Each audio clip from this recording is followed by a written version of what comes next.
Okay, so ladies, here's the deal. This is what you gotta do to kind of give yourself like boundaries and stuff is you need to know like what it is you do and don't like and don't ever let anybody like push you off that. Like if somebody's trying to pressure you or do something, you'd be like, no, you respect the boundary. This is it. Like I don't do da da da da da. Like for example, if you don't like cigarettes and you don't like smokers, you need to be like straight up. I don't date smokers. I don't like cigarettes, or I don't date drug dealers, or whatever it is, something like that. And it doesn't matter what he looks like. It doesn't matter anything of that. It just, kick him to the curb. Okay, and then if a guy makes plans with you and he doesn't do it, he doesn't show up or whatever, you gotta be like done with that. You gotta be like, psh, I'm done with this. And it's always like after the fact that he's sorry or whatever, and it can be like way later. But like, oh well, you hold his feet to the fire and be like, no, you said this, you didn't do that, therefore you're lying, I don't trust you, I need to be around people that I trust. And they can come up with all kinds of excuses, and it's always full of holes, and look, they could just be honest and not lie. But then, it's ridiculous. Like you're a person, you're not a game. You're not a sport. If they were interested in sports, they should just go do that. Okay? Um and if a dude is like womanizing you, you should freaking call him out on it. Um Also, like if a guy doesn't answer you, doesn't talk to you, doesn't, he doesn't acknowledge you, or there's only certain reasons when and why he can talk to you, there's something wrong because he's just not that into you. Guys, there are many guys that actually think of women in terms of like tiers, of like first tier, second tier, third tier, fourth tier, fifth tier, whatever it is, right? And depending on which tier you are in his mind, you have already been like labeled with a value to it, right?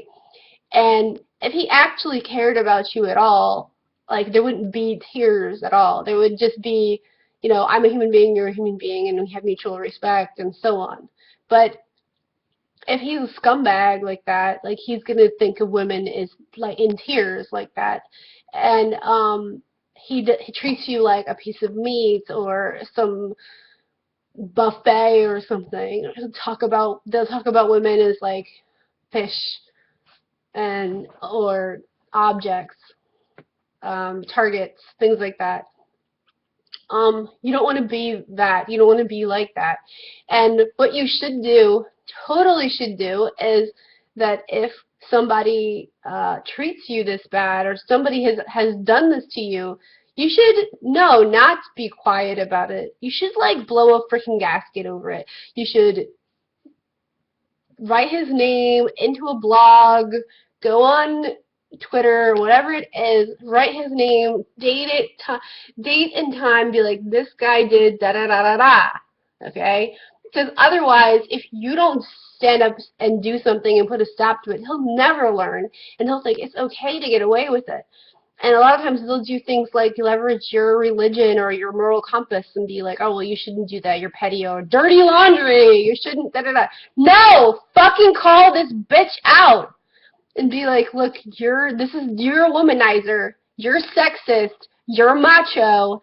This is who you are. If you're ashamed of it, then you obviously know that you're doing something wrong. That is wrong. Like, another thing you can do is, if you know the guy's mom, call his mom. Talk to his mom. Be like, let's see what your mom has to say about this. Oh, he's not going to like that. You know?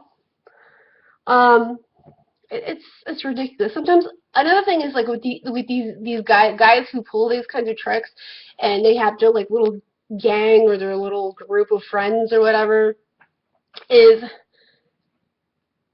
and I've seen this happen a lot, is that while they're going around teaching each other how to screw over women and use women and abuse women and dehumanize you and all this other stuff, right? They convince themselves that it's fine and it's great, it's okay, it's a sport, it's whatever, right?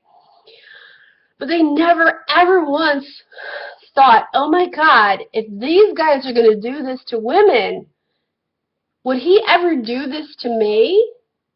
A lot of times they have sayings that they repeat back to each other, things like bros before hoes. Yeah, that's how they think of you. Bros before hoes. But here's the thing. Once you've been lying and cheating and tricking people, and let's say you've targeted a certain type, like whether it was a woman, or it could have been a minority, or a certain age group or whatever, right? What makes you think that they aren't going to rob each other? They're not going to do this to each other? Because it always ends up that somebody takes it to that level and they start to leverage you because they think that you wouldn't do that because you would know that and there would have to be like honor among thieves or pirates or something. No. And then they split up and whatever, and because this guy did you dirty like a girl. Okay? Think about it. Here's what you could do. You could be an honest, decent human being and treat people how you wanted to be treated, or treat people how they wanted to be treated. Okay? You could treat people like a person, like a human being. We could all get along. Right? That sounds like a good idea. Nothing wrong with that. Unfortunately, once they're used to, breaking rules and or laws or whatever, it could devolve into breaking laws, and maybe they've already broken laws, like shoplifting. Because a lot of the people that I know who do this sort of thing also did shoplifting, and it was like organized crime. Think about that. Think about that, right? Well, then they take it to like other levels, whether it's drug dealing or embezzling, or they use their networking to get into jobs and out of jobs and so on and so forth. What the heck? Ironically, there's a good thing, there's a good side to this. There are actually guys out there that are nice. There are actually guys out there that are decent. I feel like women, especially young girls, often mistake bad boys as confidence. They're not confident, they're insecure. They're just acting out. Um, there are all kinds of men. You can try and get to know them on your own. If they're trying to constantly like lead the conversation or change the subject or make it their own, there's something up. There's something wrong there. Okay? I think in some ways you need to constantly be logical. You need to use reason. You need to use critical thinking skills. Because otherwise you're going to end up pregnant with somebody's kid that you don't want. You know? Or you're going to get hurt really, really bad.